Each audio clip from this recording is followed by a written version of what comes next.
Good morning, everyone. Thank you for joining us this morning. It's 9:30 here, so we're going to go ahead and get started. My name is Erin Kopek, and I am the Marketing Director for Higher Level, a workforce management resource. Today, you have joined our first Workplace Excellence webinar of 2018, and we are kicking it off with John Jerkowitz talking about creating an effective plan to reach your goals. I'm sure you've all been working really hard in the first couple of weeks of the new year, and so I'm super excited to see what John has to share with us today, as we can always use new insights. Our webinar is a program that we started about 5 years ago, and we hold them monthly. So if you currently are not on our email list or you're not getting information about it, you can reach out to me at hello@higherlevel.com to be put on our email list, so you're in the loop with the industry trends that we share, the different law updates, and fun stuff like goal setting and social media use for your business. So let me know if you want to be added to that list. Back to today, the call will last an hour, a little bit under an hour. Everyone on the call is set up in listen-only mode. But you can ask questions at the end of the presentation with your chat function in GoToWebinar. So you can type out your questions. I will relay those to John, and hopefully we can get those answered for you. So before we begin, I just want to give a short introduction. John Jerkowitz is the founder of New Career Creations, a small business and career development coaching and consulting firm. During his life's journey, he has enjoyed experience in manufacturing operations, human resource management, as well as career, life, and relationship coaching. He recently completed his advanced certification in behavioral analysis. John works with people who are committed to creating health and prosperity in their lives and careers.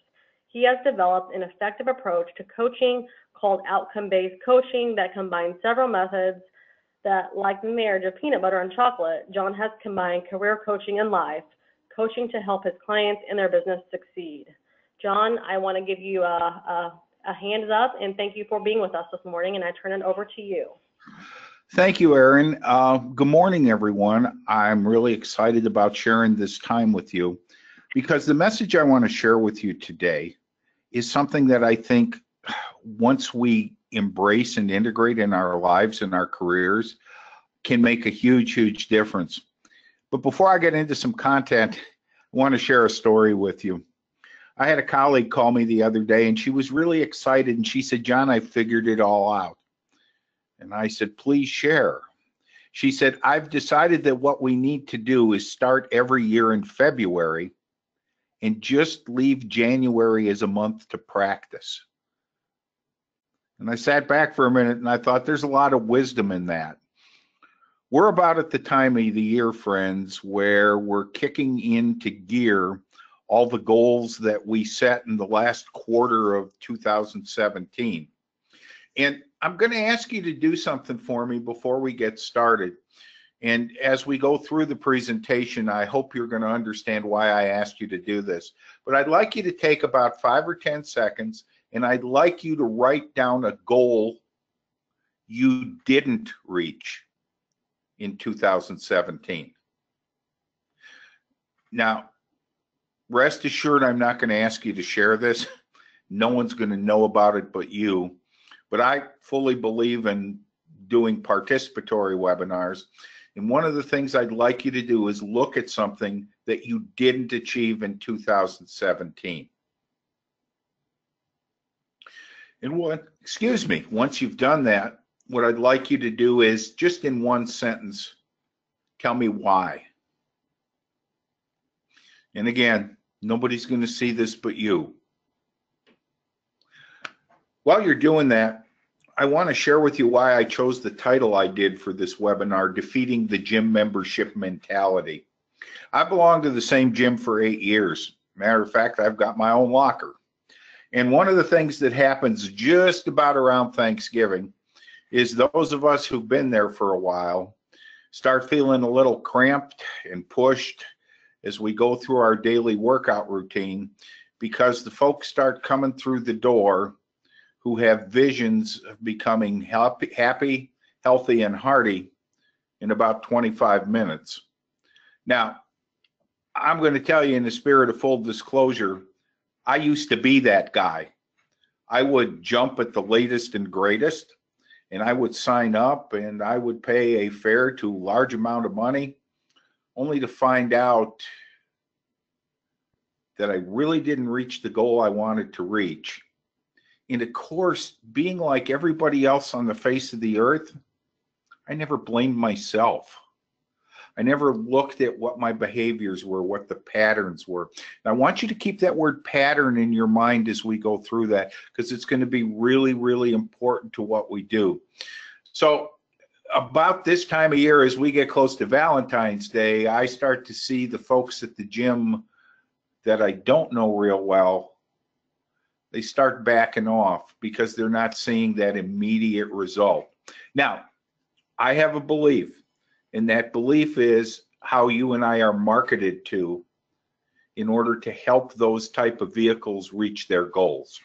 Okay, so I hope you've written down a goal you didn't achieve, and I hope you've written down a sentence or two on why you didn't achieve it.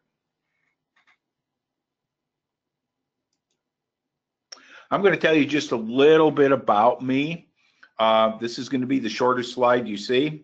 I began my career in manufacturing management. I worked for this little company called Philip Morris for over 20 years.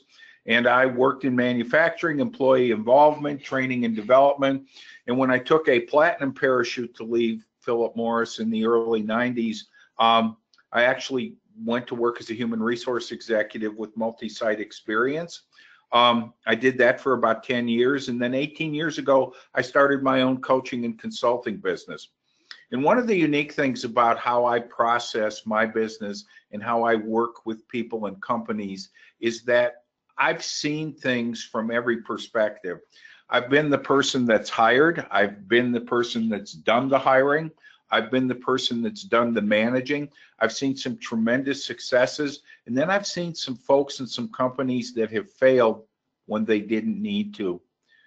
If you give me a moment or two, the short version of what I do is I help good people become better.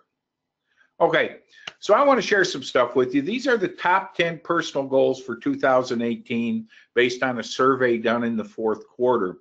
I'm not going to spend a lot of time on each one of these, but if you look at what those goals are, they're an end game.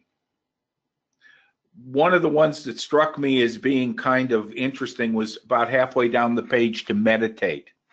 Now, I'll tell you that I have practiced meditation since the late 80s.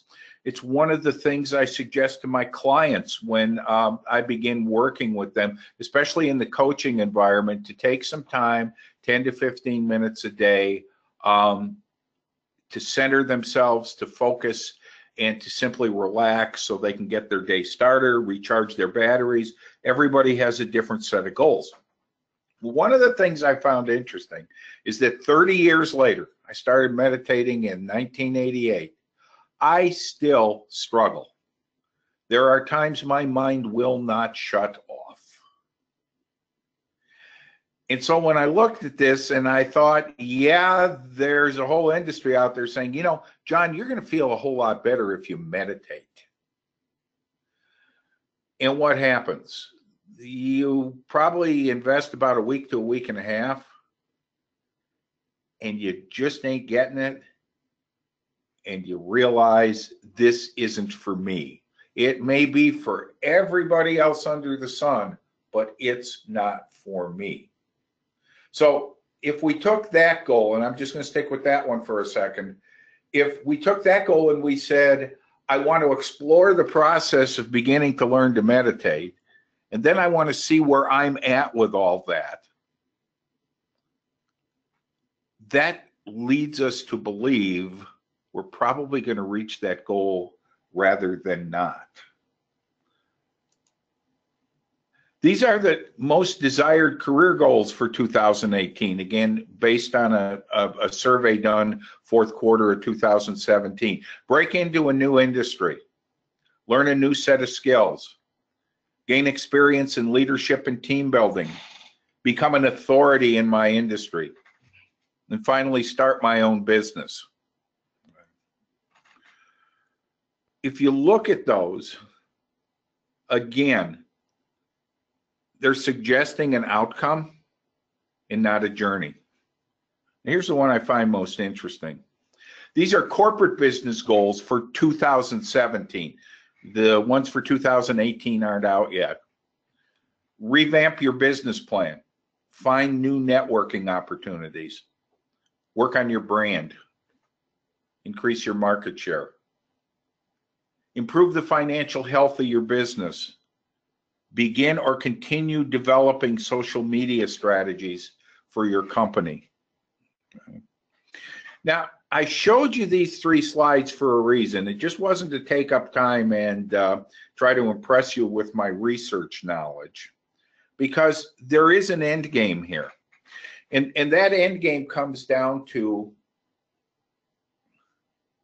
what happens when you take these goals and objectives that you've set for your company, you've set for your own career. Maybe they're the same, maybe there's some different ones. And you apply them to increasing the value of your team by hiring and developing, and increasing the opportunity for your team to reach their goals. And what I find interesting is very often, back in the old days, I don't know if we still call it the flavor of the month, but we become very reactive to what happens in pursuing our goals. So we may start off on the 1st of January with a very clear-cut set of personal goals, career goals, and business goals, and something happens. When we were in the green room before we started the webinar, Aaron and I were talking about the weather the past couple weeks in the Midwest. And I literally was shut down for almost a week and a half, mostly because we didn't have school for a week and a half. A lot of my clients have school-aged kids. They weren't able to get out and meet with me. And then we had the flu. And there are still people calling me saying, John, I really need to reschedule, just not feeling well. Now, it'd be very easy for me at the end of the month to turn around and say, well, you know, I really need to abandon 3 or 4 goals for the year because we're just not going to reach them. My point is, life does get in the way. And yes, we have to deal with the present. And yes, we have to deal with obstacles that may prevent us from reaching our goal as quickly as we can. But it doesn't mean we should give up on it.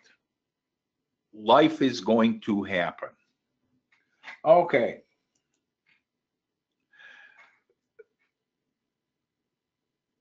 There's so many people who wake up on New Year's morning with a vision. And I chose this vision because I'm a runner. And they see this vision of a healthy, happy group of people running down the road, and just take a look at those folks. And we create this vision of where we want to be. And so we go out and we get ourselves some spiffy new running clothes and maybe some shoes, and we do some research, and we start running down the road, and we get to the end of the block, and we begin to see the light at the end of the tunnel, and it's not the light that says success, it's the light that's calling you home. Oh man, this just isn't working out. And the reason it isn't is this is current reality. Now, if you look at those 2 pictures, there is no way they match up. So the person in current reality, the person that buys the exercycle, the person that signs up for a gym membership, they have a picture of that vision. And it doesn't match. And what happens is we get conflict.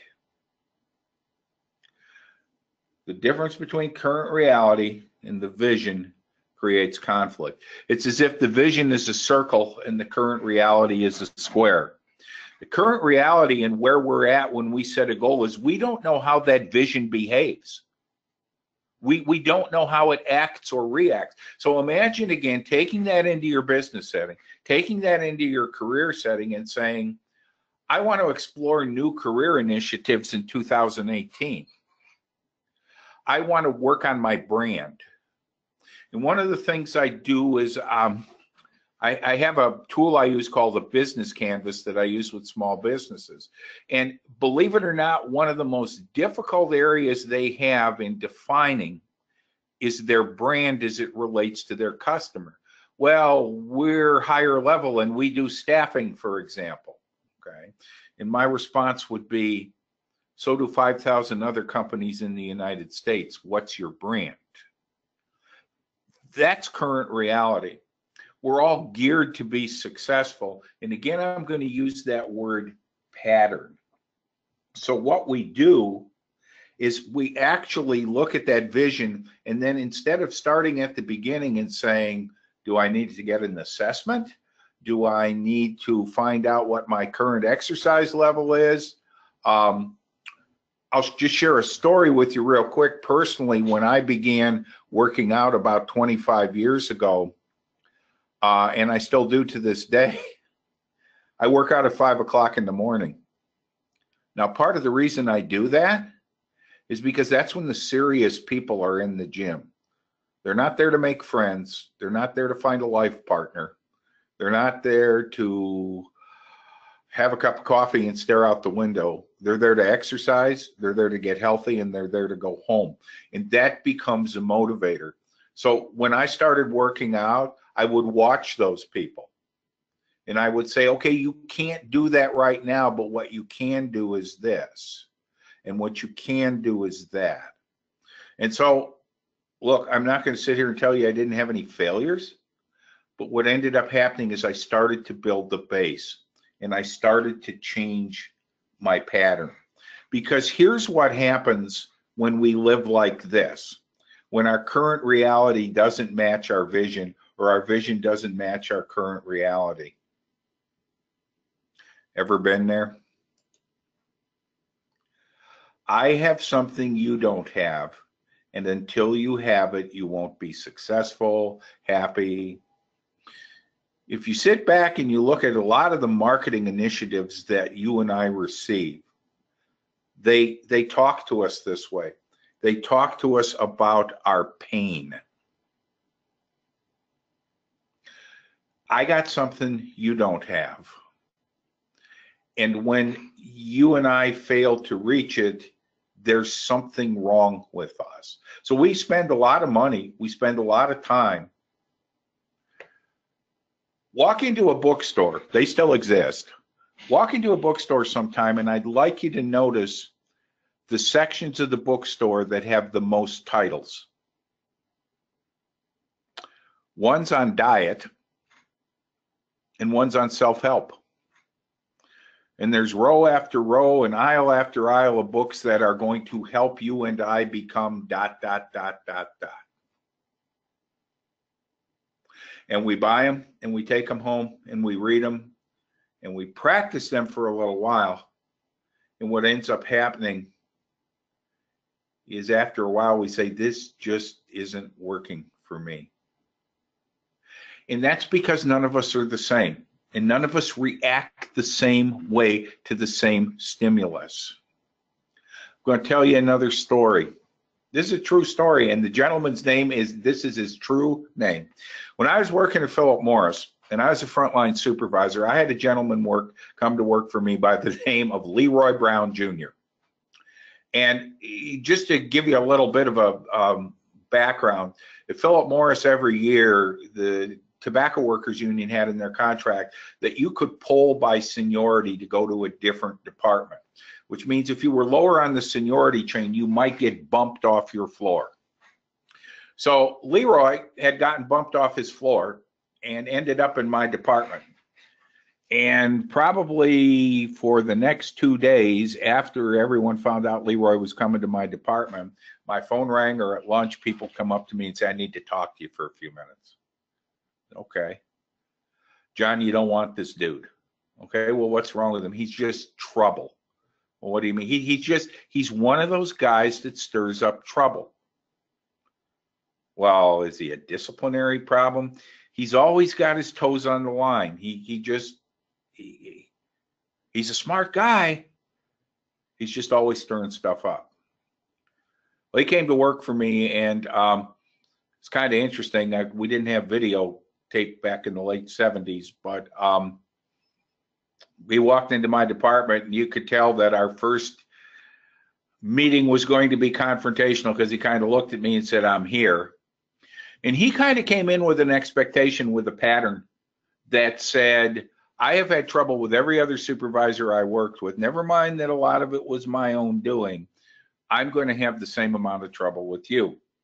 Now, I did something that could have cost me my job. This was pre-computer days. And we kept employee records on 4x8 cards. And when I was absent, John absent, January 24th, 2018. If I got a warning for something, if I was counseled for behavior. And Leroy's record followed him, and it was about 1.5 inches thick, and he'd only been there about 6 or 7 years.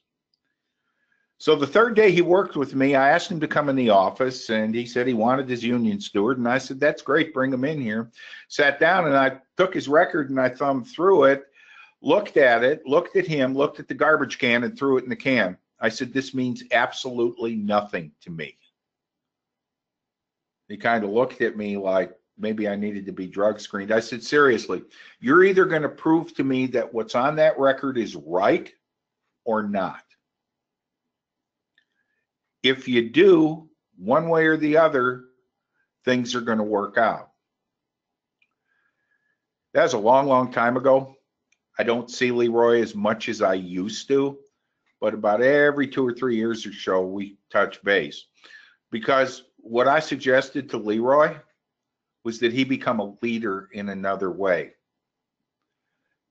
Yeah, he had to obey all the rules and regulations. I know what you're thinking, okay? And there were a couple times he and I didn't see eye to eye on stuff. And there were a couple times we sat down and the temperature got a little heated. But as time went on, and Leroy stayed with me for 3 years, as time went on, those events got less and less.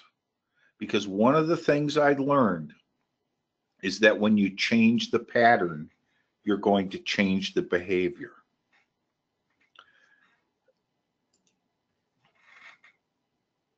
Our lives are nothing more than a series of patterns. And really, honestly, I could stop right here. I could give you 3 sentences of infinite wisdom, send you on your way, and I promise you, if you listen to them, you would reach every goal that you set. Because what we don't understand is our lives are a series of patterns, and those patterns make up how effective we are in what we do. You know, this saying's been beat half to death, thinking outside the box. Well, that suggests there's a conventional way of thought, and there is. Tell you another quick story. When I was growing up, I wanted to be a disc jockey, and for those of you millennials who might be listening, there actually used to be people on the radio who talked.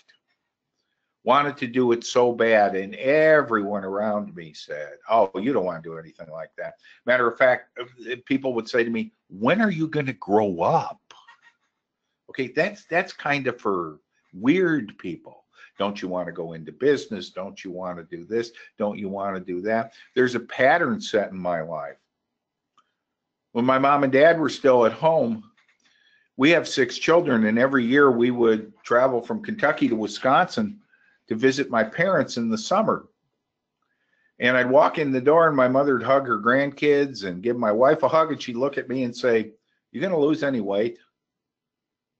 Well, the next morning we get up for breakfast, and I go to make myself a piece of toast and a cup of hot tea, and I'd sit down, and my mother would look at me and say, you know, Daddy went out and got a whole bunch of donuts, and I got up and baked a fresh loaf of bread, and that's all you're going to eat? Well, that was a pattern in my life. And it dawned on me that that pattern was no different than Leroy Brown Jr.'s pattern, because everybody that Leroy worked for expected him to achieve at a lower level. They did not expect him to excel and achieve. It was kind of like, well, we're stuck with him. We're in a collective bargaining system. He's got seniority. Unless he shoots somebody, we're not going to get rid of him. We have to live with him. But then what happens to the manager in that area or the supervisor? That suddenly what they're doing is they're looking at their goals and saying, yeah, I don't know if we're going to reach him. Let's blame Leroy. Let's blame John.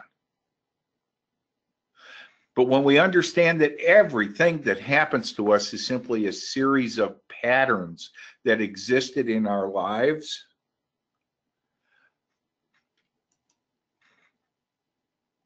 change the pattern, change the behavior.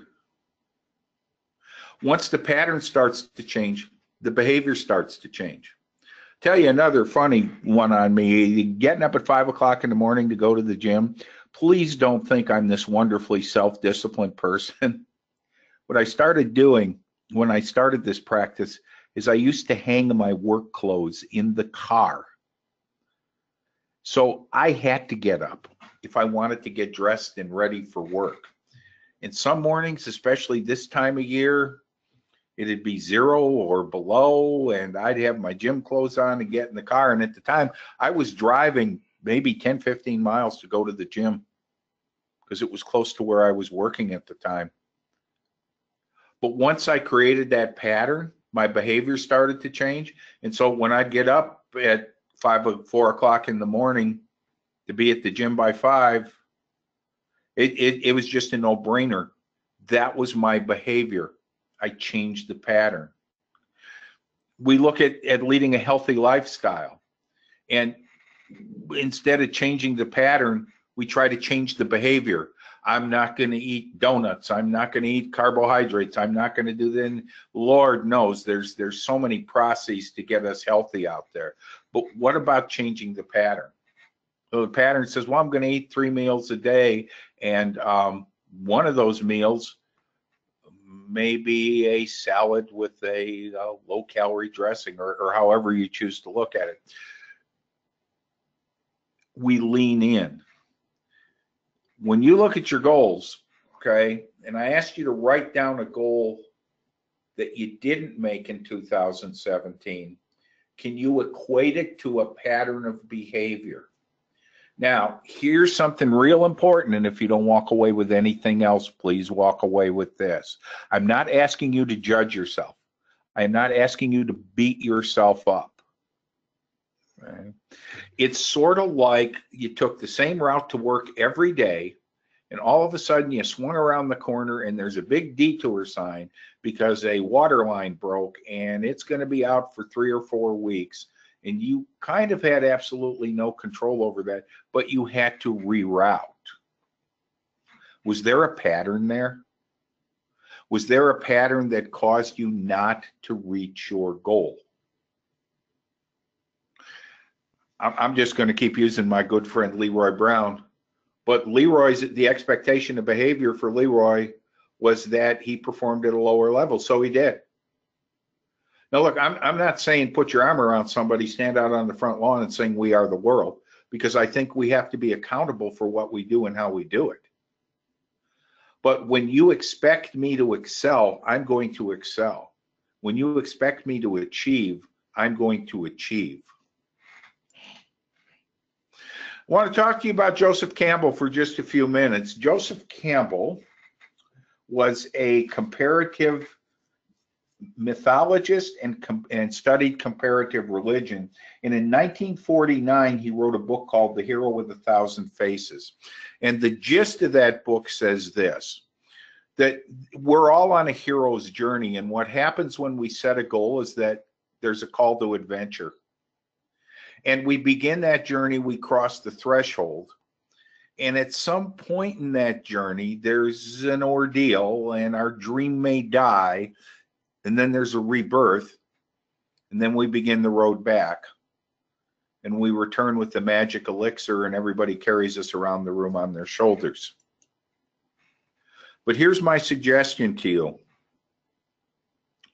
Most of us stop when we reach the ordeal and death and don't reach the rebirth part. Because we've been conditioned, especially in the world of technology, which has to give us 5-minute sound bites. Because honestly, I could do 10 hours with you on Joseph Campbell and the hero's journey. Would you sit here for 10 hours and listen to me? Don't worry, you're not hurting my feelings if you say no. I wouldn't sit here and listen to 10 hours of you. So we deal in sound bites. So we talk about the positive, we talk about the good, we talk about the law of attraction, and we don't realize that somewhere on that journey, that detour sign is going to go up. And what do we say? Oh, well, blew it again. Not going to reach that goal. And that's because our pattern is we start with returning with the elixir. If we go back to that slide of that wonderful man and woman running down the road, happy, healthy, just beaming with joy, and we don't begin there, there's something wrong. Well, wrong's a harsh word. What there is there's a pattern. And where we get stuck is believing that we have to start at the end. This is a really cool thought, and this is from Marianne Williamson, and it says, you must learn a new way to think before you can master a new way to be. And I found that so true in my career. Years ago, I interviewed somebody for a client who was being considered as to be the vice president of marketing for this company.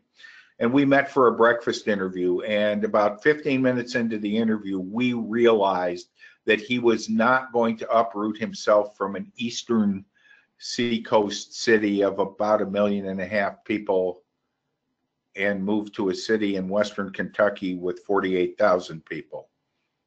While the opportunity seemed very lucrative, just wasn't going to happen. So here we're sitting, we got 1.5 hours to kill.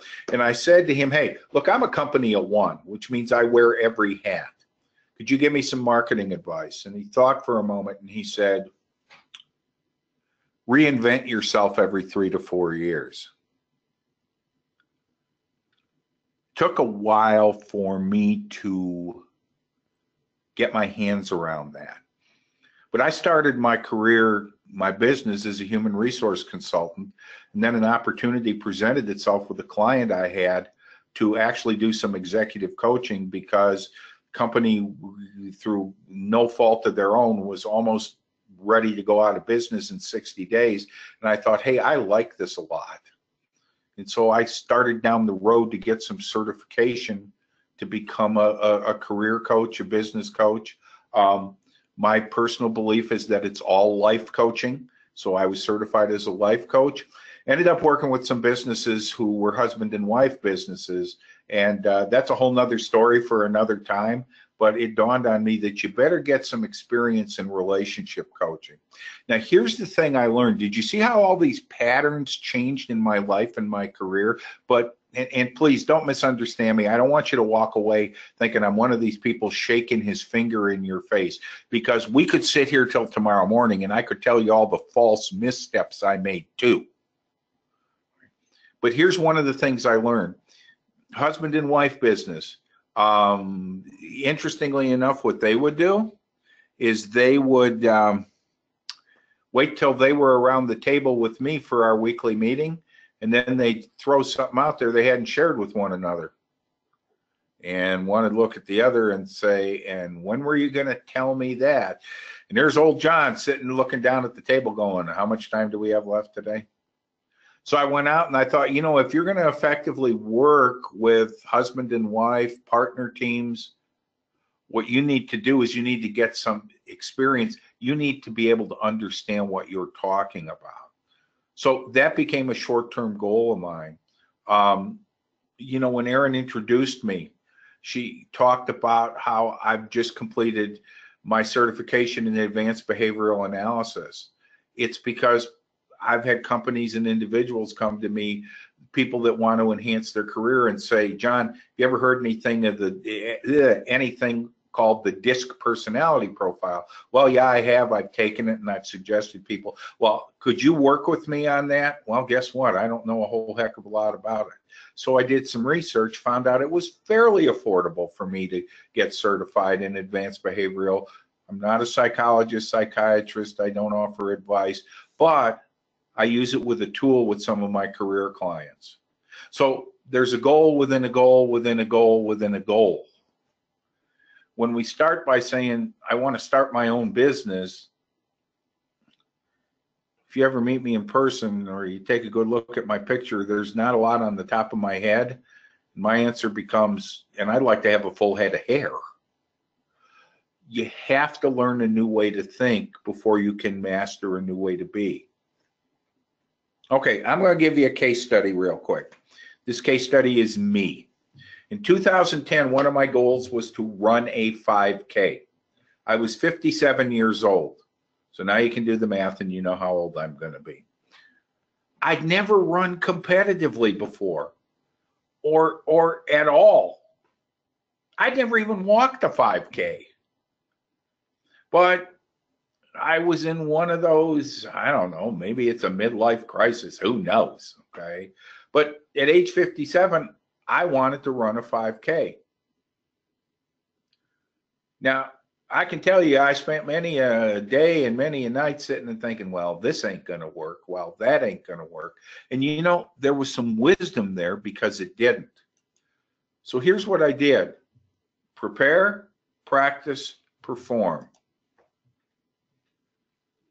I looked at 4 things: my equipment, my instruction, the process I used, and what gradual changes.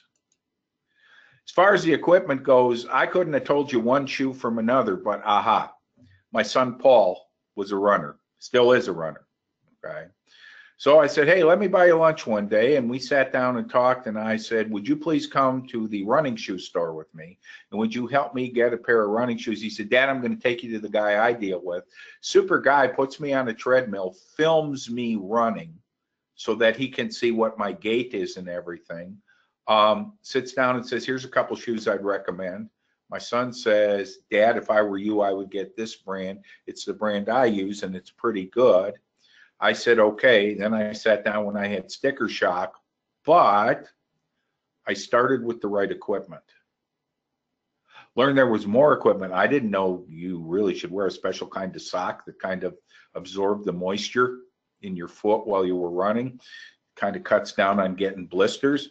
So I started off before I even took step 1. And then my son said to me, Dad, before you start running, I want you to walk in these shoes. So then I came to the instruction part. Now, I went and hired a personal trainer. I'm going to tell you a quick little story on that too. My gym usually has a practice where you tell them you want a personal trainer, they assign you a personal trainer, you write a check, and this person trains you. My whole life and my whole background deals with people's behavior, matching people up, hiring the right people, doing all that cool stuff. So I went to the guy that ran this program in my gym, and I gave him a list of 4 names and told him I wanted to interview them. Pardon me? John, that's not our procedure. Do you want my $500 for personal training or not? Oh, well, yeah. So let me interview these 4 people, and I cut it down to 2. And then I picked a trainer who I said, Jennifer, I want to run a 5K. I want to be able to run it in 6 months. Is it doable? Yeah. I want you to work with me. And as a matter of fact, I worked with her twice. But I got some instruction and I got some support, and she dealt with the present. So she didn't start off with saying, John, you need to run down the road, because that leads me to the process. And together we discovered a nice little podcast, nice little app for my phone called Couch to 5K. And what it did is it took a 12-week program, and it took you from running about 15 seconds out of a minute to being able to run a 5K in 12 weeks. Now, again, I don't want you to think I'm Mr. Wonderful. I had to repeat weeks 1 and 2, and I had to repeat week 5. So it actually took me 17 weeks to get where I needed to go. But here's my point. There were some gradual changes in my behavior. And I'm sure you've had this feeling when you have a success, it just does all kind of things to you chemically. Oh boy, I did this. What's the next vista? Well, if you go back to the patterns we have in our lives, unless we change some of those patterns. Okay, John, that's really great. What ended up happening was I did follow this process. And when all was said and done, September 19th, 2010, there I am. My beard was a little bit redder back then than it is now, but I ran my first 5K, and as you can tell, I'm just as happy can be. That wouldn't have happened if I had gotten a pair of shoes, trotted out my front door, and tried to run as far as I could, as fast as I could. It was a process, and the pattern changed. Okay, so here's some things I'd like you to look at. I want to go back to that 3-slide montage I showed you about personal goals, career goals, and corporate goals. When you're looking at hiring people for your team, or promoting people for your team, or transferring them, or however your organization works, do the people you hire reflect a positive influence on your company's goals? Do you share your company goals and objectives with people during the hiring process? And with your current employees, do you track employee development and benchmark it against their goals and company goals? Now, I'm seeing more and more of this, and there are more and more companies, especially as we have some of these smaller businesses with 3, 4, 5 people. But when you're looking at playing the match game, do you talk to people about a positive influence on your company's goals? I went through a bit of a health scare yesterday. Long story short, my doctor believed that I might have had a blood clot in my left leg. As it came out, I didn't. Okay, it's actually something very minor that can be taken care of with an antibiotic. But they sent me to a clinic, and the clinic did an X-ray, they did some blood work, and they did an ultrasound. But each step of the way, the people that I dealt with there reassured me. They were open, they were friendly, they communicated, and it just wasn't from the person I signed in with at the front desk. It was all the way through each one of the laboratory departments to dealing with another doctor before I walked out the door that said, here, it's a prescription. Hope you feel better. Have a great day. If you need anything, call us. That's very reflective of what their goals are. Their goals are to get people in and out of there as quickly as they can with the proper amount of care. So when you look at your company's goals, do you benchmark that against the people you're interviewing? And a real quick and easy way to do that is to slide a piece of paper, across the table when you're interviewing, saying, tell me how you feel about these. Tell me how you can help me. One of the areas that I am very passionate about is team member development, because we hire people, we go take them through orientation, we take them through some training, we show them where the break room, bathroom, and parking lot is, and then we turn around and we say, okay, go get them. And about this time of year, or maybe earlier or later, we do the performance evaluation. And we tell old John he's got to do, but John, you do good in a lot of areas, but a couple areas you got to do better. So I challenge you as managers, as owners, as HR professionals, that you have a responsibility in those folks' development, especially those folks that may be struggling a little bit. I've always had a belief that if you want to perform, I can teach you to perform. If you don't want to perform, even the good Lord himself is not going to be able to help you. And that prays the question, did I really hire the right person to begin with? What are your top 5 company goals for 2018? What are the top 5 things that are unique to your company and to your business? What sets you apart? I want to tell you, one of the goals that I actually exceeded for myself in 2017 was that I helped 3 new businesses start. That in January of 2017, they were a dream. Today, they're a reality. And one of them is a client of mine who created a business called Healthy Meals for You with the number 4. Okay.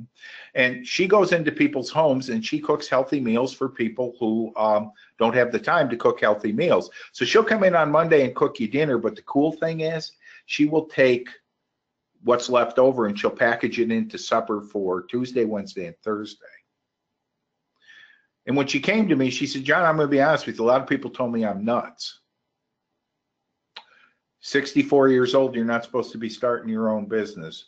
But I have always wanted to do this. And I worked with her for about 6 months. And all of a sudden, she was going to a lot of networking events. And a company that provides in-home home care, the president of the company called her and said, I'd like to sit down and talk with you. And I would like you to see if you could maybe come into some of our clients' homes and cook for them. Well, this is somebody that wasn't in business, but set some goals. And what we did when we started working together, so we said, let's see where we're at in 30 days. Are you using those goals to determine what your hiring practices are going to be this year? Do you have interview questions crafted around your business goals? Well, and I've had people say, John, I can teach them that when we get there. Okay. How do you know I'm going to be able to get my hands around what your business goals are? How do you know that I'm even in agreement with your business goals? Because honestly, I mean, we can have all the webinars and read all the books and do all the really cool things we want. But most people, most candidates that come through our offices to interview are interested in 2 main things, money and benefits. And they're pretty much schooled in answering the right questions the right way. But if you craft some interview questions around your business goals, I know, for example, if you use a company like Higher Level for your staffing, if you turn around and give somebody at Higher Level, here's what we're looking for, it's going to make your job easy, their job easier, and it's going to make your search easier. You see, it's all about your goals. Yep, that slide didn't go. There we go. So if you want to know more, here's where you can contact me. And if you'd like a copy of this slide presentation, I can give it to you. I always like to tell people that the graphics I used in this are from Pixabay, which is an open source. And one of my missions is to let people know that if you do use somebody else's material, please cite the source, because if you don't, you can find yourself in a lot of trouble. I want to thank you for taking the time to listen to me today. And Erin, does anybody have any questions? Thank you very much, John. Yeah, now's the time to type your questions in the message box. If you do have something for John and I, please type that right now. We'll give you a minute or 2 and see if we can help you in any other way. John, I completely agree on your statement about crafting your interview questions based on your company goals and company culture. We have done that for the last few years, really just internally with Higher Level, and it's amazing how much more successful the hiring process is. Yeah, and you know, I think you see that you could separate the wheat from the chaff, so to speak. And you're not investing time you could invest otherwhere, and your clients aren't investing time. They come down to interviewing 2 or 3 people, and then they can make their hiring decision from there. Absolutely. Well, I do not see that anyone has any questions, so we're going to go ahead and wrap up. Again, thank you everyone for tuning our monthly webinar presentation today. Our next webinar is coming up in February next month, and details about that will be going out in the next couple of weeks. Again, if you are not tuned in to our email list and you would like to be on that list, please email me at hello@higherlevel.com. And you can also visit our YouTube channel just to kind of see what other stuff we put out there on a monthly basis. So thanks again. Thank you, John, and everyone have a great rest of your day. You're welcome. Have a good day, Erin. Thank you.